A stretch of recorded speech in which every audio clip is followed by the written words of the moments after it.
Այս աշխարհը շատ հին է, շատ նոր ոչինչ չկա։ Ինչքան հիշում եմ իմ մանկությունը միշտ էլ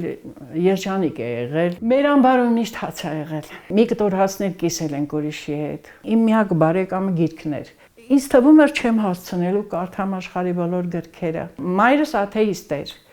Այդպես դժվար պահերին Աստծուն կանչում էր, բայց ինձ Աստծո հետ հավատի հետ իմ տատն իմ հայրական տատս Բաբելոն էր իսկապես բոլոր ազգերի։ Իսկ Բաբելոնում ոնց հնարավոր է, որ կեղծիքն ու սուտը չլիներ։ Պապս ակսորում է, որևէ բան չէր արել։ Փնտրեք գտեք մի կայսրություն, որ մնում է։ Չկա։ Բոլոր կայսրությունները դատապարտված են կործանման։ Այս ժամանակ հնարավորություն չկար փակեր ակվարիումի նման, ոնց որ բանտարկված լինեինք, բայց անկախությունը հնարավորություն տվեց։ Ես հիշում եմ այդ ցույցերի ժամանակ ծով էր այդ բաներում։ Հավատը կար։ Անկախությունը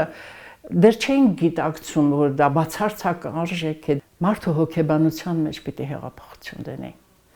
Ոչ թե իրականության մեջ, ոչ հայրենասիրությունը ոչ գոռալով է, ոչ գոչելով։ Մարդը փոխվել է, 1000 տարի էլ անցնի, մարդը չի փոխվում։